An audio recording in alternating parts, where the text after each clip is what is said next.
Now, you know people on the left wish that this movie was called Intellectually Diverse, Financially Oppressive People of Color, but it's not. Crazy Rich Asians hit the big screen and the left mostly praises it. Not for its pro-life, pro-capitalist, and pro-family values. No, of course not. Because the movie is obviously doing well because of diversity in a movie that has absolutely no diversity. It's so funny to see the left attempt to hijack a successful movie for its cause. I'm Ben Davies, this is Pure Hollywood.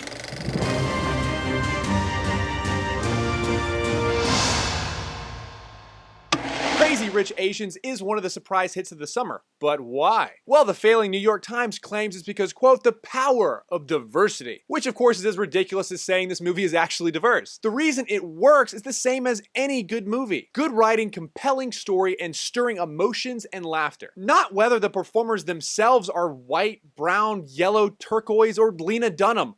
I think she's from Mars or something. Anyway, as a viewer, I give Crazy Rich Asians a 5 out of 5. Ted Baer, the CEO of Movie Guide, once told me that if you make an audience laugh and cry, you have a good movie. This movie does both. It's emotional, it's funny, it's fast-paced, and it moves the entire time. And the movie itself is charming and engaging, but they didn't reinvent the wheel with this story. Stop me if you've heard this before. A fish out of water in a hostile environment. Must choose love or returning to something familiar. It seems like the classic setup of what we always like to see. And they do a terrific job and a great cast and charming writing to pull this movie off in that story. As a critic, I give this movie a 5 out of 5. This movie was really a solid film as well, and this falls on the shoulders of the director. John Chu does a great job of cutting together and chopping up this movie, making it fast-paced and including symbols and items throughout the movie that pay off in the end, adding depth and layers to every single scene. Performance-wise, Gemma Chan was absolutely stunning on camera, as well as giving some really grounded and emotional performances throughout it. However, Michelle Yeoh, and I think I'm pronouncing her last name correctly, absolutely crushed this movie. She commanded every single scene, and she's been a powerhouse in blockbuster movies for years.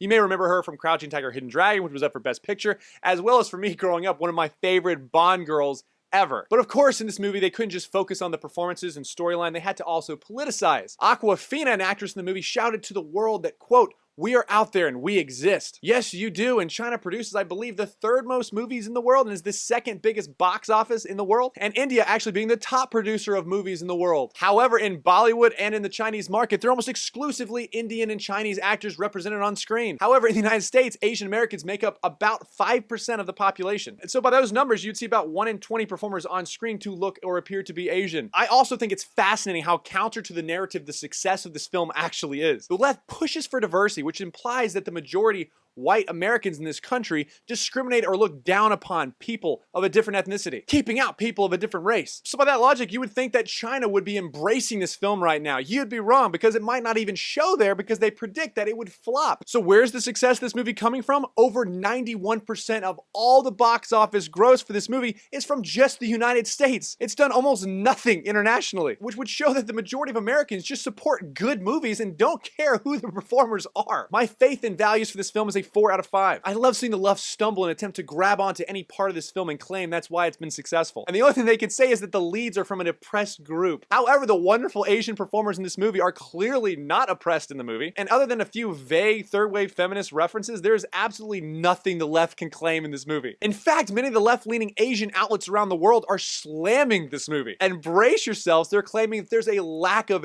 Asian diversity and are criticizing the movie for showing people who are wealthy as good and not praising the people of the lower class throughout this film. No, I'm not kidding. The left is absolutely unbearable and unappeasable. It's the same everywhere. It has nothing to do with race. However, my favorite message is not just the pro-American message in this movie, showing a woman in China fleeing for her life to come to America to start a better future and able to achieve it because of the way America is. Or even the pro-Christian and pro-family values clearly shown by Nick Young's family. Showing the family reading a Bible and condemning a lifestyle of being selfish and just pursuing one's own passion and desire, but rather promoting living a life sacrificially for others and putting family first. However, my favorite message in this movie is the pro-life message. The mother of the lead girl gets pregnant with the man who is not her husband, and rather than ending the life of this child, she forgoes her livelihood and her safety to flee China and come to America, sacrificing everything she had for the future of this child, and then lives sacrificially to give this beautiful girl hope and a future. All in all, Crazy Rich Asians was a pleasant surprise, and I highly suggest you go check it out. I'm Ben Davies, this is Pure Hollywood.